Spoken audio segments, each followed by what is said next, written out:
I like my truth uncensored. That is what it is, man. But you tune into the Uncensored Truth podcast with your brother, Oh God, and Sandman over there. This next story, man, it seemed like probably every other week that we're talking about R. Kelly once again. Well, a new report came out that's pretty much saying that R. Kelly is now being charged with 11 new counts of sexual assault and abuse, according to this report. Now, the Cook County's State Attorney General's office is charging with 5 counts of aggravated criminal sexual abuse, 4 counts of aggravated criminal sexual assault, and 2 counts of criminal sexual assault. And it's saying that this is from years back. And his lawyer also comes out and says, who is Steve Greenberg, that they'll figure out the defense once Kelly is arraigned. We'll see what the charges are and we'll proceed accordingly. He said, I know this much. These are old. These are allegations from years ago. And this is a statement from R. Kelly's attorney, Stephen Greenberg.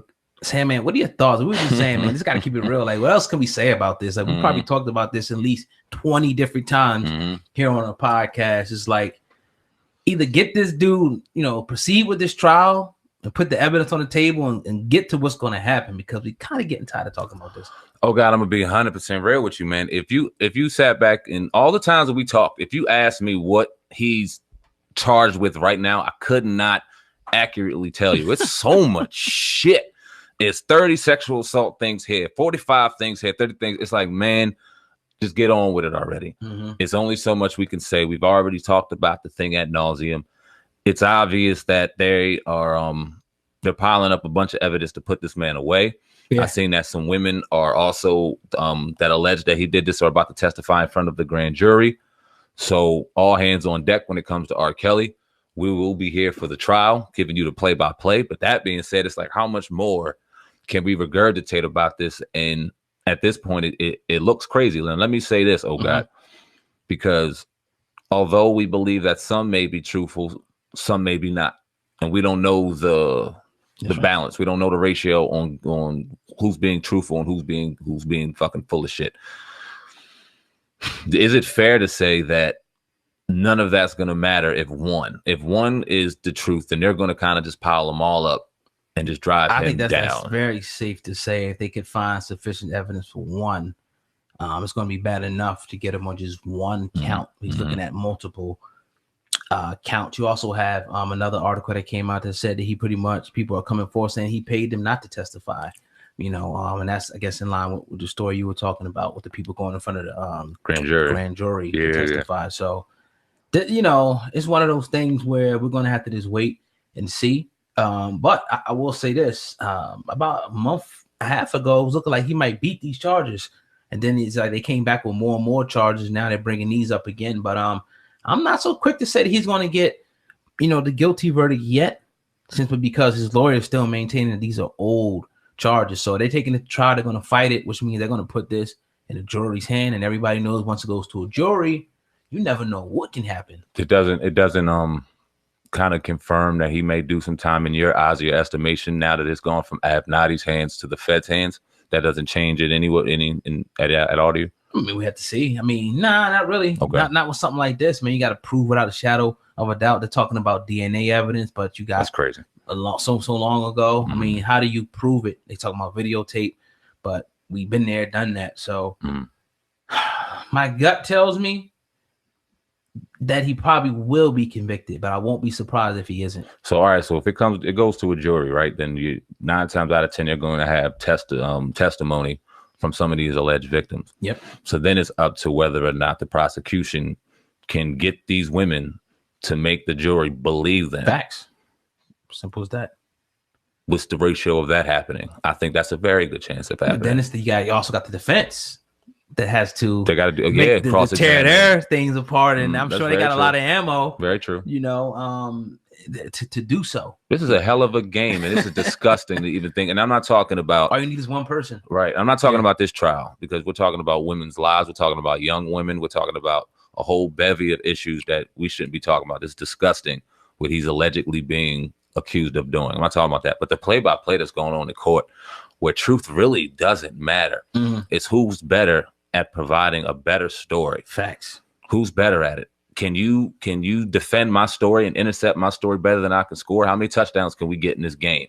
The winner gets it. And this man, because for example, like you might have like, all right, the prosecution to come up and they'll show the tape and they'll say, look, this is R. Kelly on this tape, boom, boom, boom. Then the defense will come up and say, nah, this is not him. Mm-hmm. You didn't just see R. Kelly. Mm-hmm. Look at that angle there. You can't really tell who that is. So you know what I mean? It's you know, chess match like no other. But if you're into stuff like this, you like to see stuff like this. But ultimately, if there were victims like that, I definitely want to see justice for those victims. I'm sure you do as well. Absolutely. You know what I'm saying? Definitely. So, yeah. That is what it is. R. Kelly, 70th episode of So you still Kelly. gonna listen to his music after this, or what do you think about that now? Here's my thing about his music. I'm gonna be 100% honest, 100% raw about this. If there's an R. Kelly song on, I'm not turning my back and walking away. That's corny. I'm also not in. I took some backlash at my home because one night I was in the mood to listen to some motherfucking R. Kelly, so I turned it on and I listened to a few songs. But I don't think that right. I don't justify anything that man did. I think that if you choose to cancel him, and I'm not sitting here, you know what I mean, throwing out anything of support of R. Kelly, but if I'm amongst myself and I choose to listen to a body of work, I'm going to listen to it. I mean, just to be honest, it doesn't make me, you know, I haven't heard the details and whatnot of what happened, none of that. But as of right now, it doesn't make me, you know, say like, oh, I'm muting R. Kelly's music. I'm just not. Like if my playlist and I see bump and grind or whatever, you know what I mean? You probably put it on and listen to it. I mean, it just is what it is. You got to be honest about that. Yeah. And he I mean, and no I'm convictions yet. Nah. And I'm not justifying anything. If nothing. But when we start talking about canceling and forcing people to do things, or we start hearing a wave, and now we're surfing. And I think too many people do that. We go with what's popular. Mm-hmm. A lot of people are going to give us backlash or may give me backlash for what I said because it's popular. Mm-hmm. But you motherfuckers are doing it too. Yeah. So let's stop being hypocritical. If R. Kelly came on in the club, you're not going to think anything and go walk off the dance floor and go get a drink. You're going to dance just like you did to the last song. So let's not be hypocritical all the way. And then there's some that are genuine, which I respect and genuinely appreciate you disagreeing with me. Mm-hmm. Just stay true to who you are. I'm going to stick true to who the fuck I am. Yes, sir. But that's why they call us the Uncensored Truth Podcast, man. We in the building today, going in on this Thursday. When next time we back? I don't know. Saturday, anyway, right? We're back Saturday. Yeah, Saturday. We back here Saturday, Yeah. you know, grinding out. You know, won't be here tomorrow, but you already know what it is, man. Check the channels out for nonstop content each and every day. I want to jump over to this next story because Dirk yesterday posted a message on his Instagram, and now we finally have the answer to why. So you see right there on the screen, Dirk posted this message, and he pretty much said that he's turning himself in tomorrow. But we now found out that he is now under investigation for a shooting in Atlanta. I'm going to play the news clip, then we're going to talk about this here, man. Midtown Atlanta restaurant. Now police are pouring over video to find this shooter. Channel 2's Audrey Washington talked to witnesses who heard bullets whizzing right past them. Police tell me the shooting happened right here in the parking lot of the Varsity restaurant. But some of those bullets actually traveled across the street to that cigar lounge. That's where people were standing outside.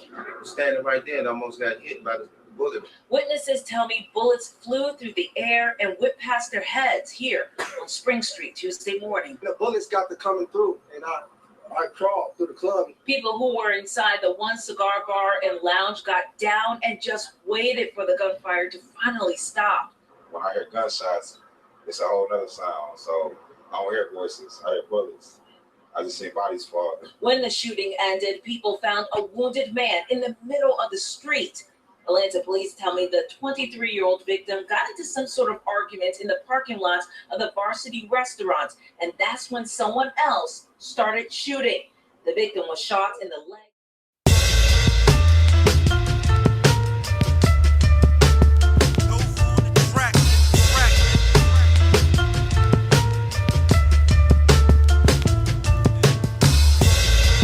I like my truth uncensored.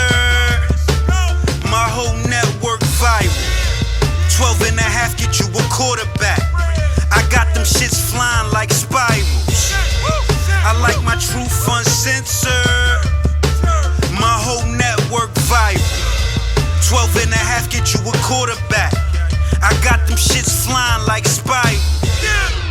You're now tuned into the greatest. Motherfucker, you ain't never lie. If them people watching us like YouTube, then tell them motherfuckers like and subscribe.